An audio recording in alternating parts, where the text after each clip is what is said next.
Allez, aujourd'hui c'est parti, on s'attaque au filtre à gasoil, donc sur un 2,5 litres CRD, donc Jeep Cherokee KJ. J'ai fait un petit travail de préparation au départ, donc en fait regardez, hop, j'ai fait un petit peu de démontage pour me libérer un peu d'espace. J'ai déjà déconnecté les deux prises qui vont sous le filtre à gasoil juste là.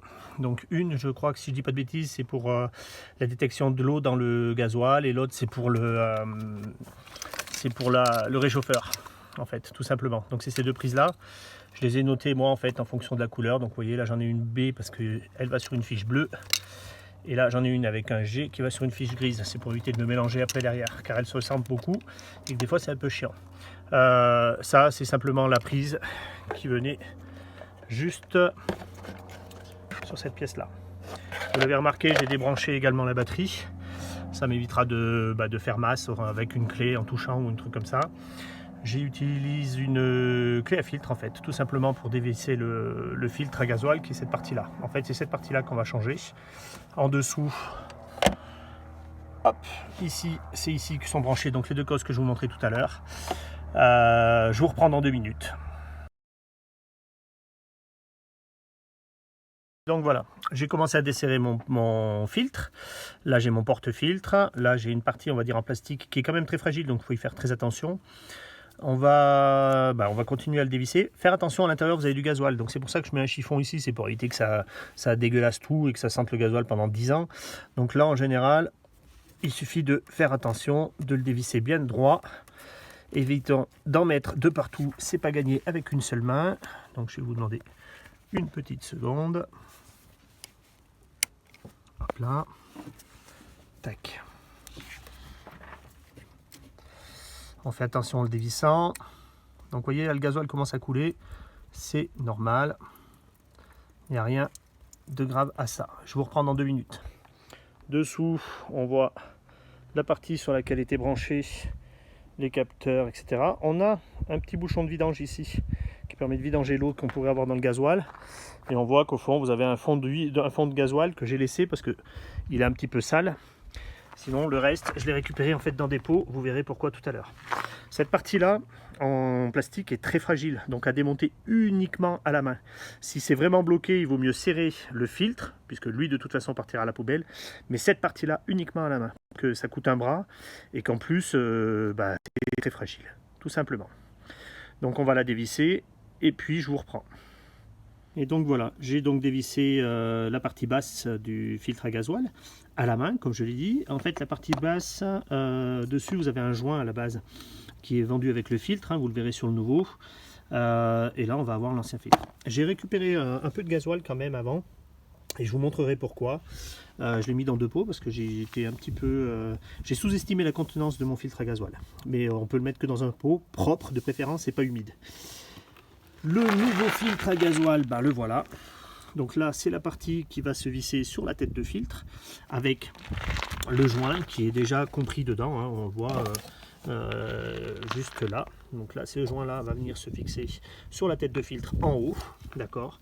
Et là, en fait, c'est sur cette partie-là que va venir se fixer la partie en plastique que je rappelle très fragile. On voit ici le réchauffeur en fait de gasoil, c'est ce que je vous disais pour l'hiver, qui en fait est relié à la cosse, si je dis pas de bêtises, à la cosse noire. Donc ici on est bien sur le détecteur d'eau dans le réservoir. Alors c'est parti, on va remettre le nouveau filtre sur cette partie-là dans un premier temps. On va remettre le filtre avec son joint, donc du coup, et puis on va le revisser sur la tête de filtre. Mais avant, juste avant, je vais le re-remplir avec ce gasoil-là. Pourquoi? Parce qu'en fait, il va falloir que je réamorce le circuit de gasoil, puisque là, je l'ai vidé complètement. Et qu'avec le gasoil qu'il y aura déjà dans le filtre, on gagnera déjà du temps. On gagnera du temps et beaucoup de temps, parce que vous allez voir que la pompe d'amorçage pour le gasoil, elle n'est pas hyper pratique sur ce modèle de Jeep. Allez. Donc voilà, je l'ai remise sur le nouveau filtre à la main. Je l'ai serré à la main, comme ça au moins plus tard, quand je voudrais changer, ce sera plus simple et plus facile à dévisser. Je risque pas de le recasser, ou du moins j'aurai moins de chances de le casser, parce que c'est pas non plus impossible de le casser. On va le re-remplir de gasoil, comme je l'expliquais tout à l'heure. Donc pour ce faire, comme j'ai qu'une main, je vais le poser dans son emballage d'origine, et on va vider le gasoil en espérant de ne pas en mettre de partout. Hop.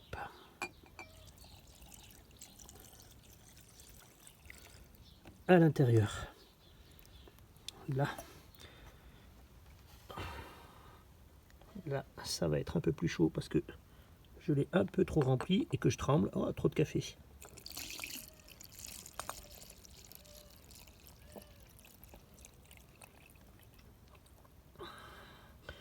Voilà, donc vous voyez, ça l'a pas rempli complètement, hein, mais au moins, ça va me faire gagner un poil de temps sur la remise en place. Donc on va le repositionner sur la tête de filtre, hein, qui est là, en essayant de passer à nouveau, de pas trop dégueulasser.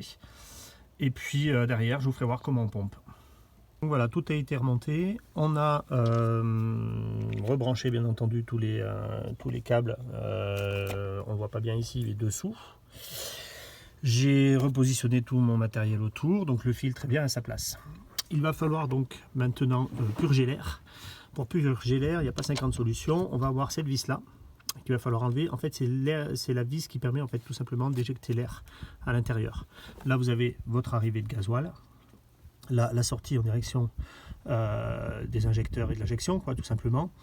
Ici, on a une vis en plastique qui ne sert à rien de dévisser. Vous amusez pas à la dévisser parce qu'en fait, c'est hyper compliqué déjà d'une de la trouver et de deux, c'est très fragile. C'est du plastique vissé sur de l'alu, donc je vous laisse imaginer. Donc on va dévisser ça. C'est un vis qui est très fragile, il ne faut pas forcer du tout, parce qu'en plus le pas de vis est très particulier sur ce petit truc là. Dessus vous avez un joint torique qui est attaché directement sur la vis, donc il ne faut pas la perdre. Et ensuite on va avoir ici la pompe. Allez, je vous montre ça. Hop, on va essayer de faire en sorte que ça force pas trop.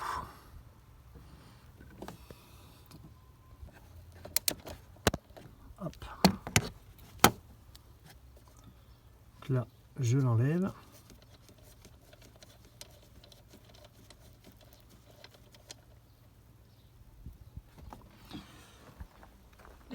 Donc voilà à quoi elle ressemble, le petit joint torique que je vous parlais, le pas de vis. Donc celle-ci, on ne la perd pas, on la pose, on fait attention de ne pas l'abîmer non plus. Donc voilà. Donc là, c'est par là que l'air va sortir. Ensuite, ici, j'ai ma petite pompe que je vais dévisser doucement, parce que pareil, c'est fragile. Tout est fragile en fait, hein, sur la tête de filtre. Et voilà, rappelez-vous de cette règle, c'est fragile. Et ensuite, c'est un système qui est quand même pas terrible pour amorcer. Pourquoi? Parce que voilà, là je suis sorti au maximum et donc je vais pomper comme ça. Avec le temps, cette partie là en fait finit des fois par avoir un petit peu par prendre de l'air, mais je vais pomper en fait jusqu'à ce que le gasoil sorte de là. Quand le gasoil sortira d'ici, c'est que en fait tout simplement j'aurai viré tout l'air du circuit ou une grosse partie de l'air. D'accord, donc allez, c'est parti, on pompe.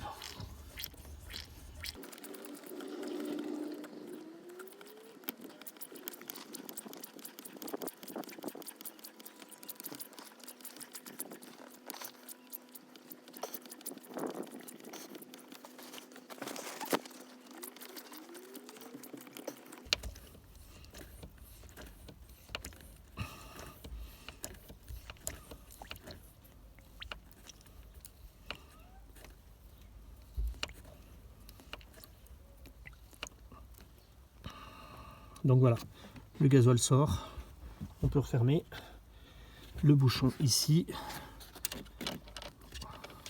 On va donner un petit coup de plus quand même. Hop là. Hop.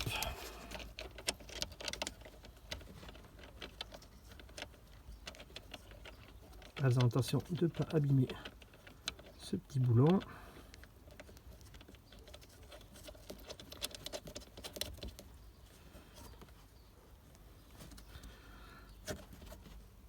Et on va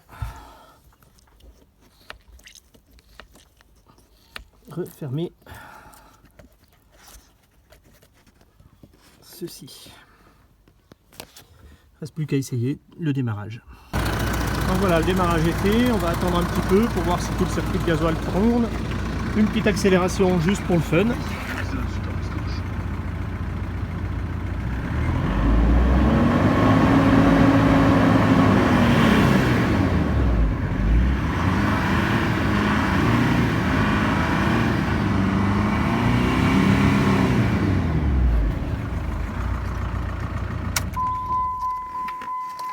Et ben voilà, il semble que tout fonctionne. Donc voilà, rien de bien compliqué, il faut compter allez, une petite demi-heure, 3/4 d'heure en fonction de votre degré d'équipement et de mécanique, quoi. Mais c'est faisable. C'est pas tous les mêmes filtres hein, sur chaque personne. Chaque modèle a un filtre différent, notamment les 2,8 litres. Je crois que la tête de filtre n'est pas la même. Mais voilà, ça vous donne une indication pour les plus anciens. Allez, à bientôt.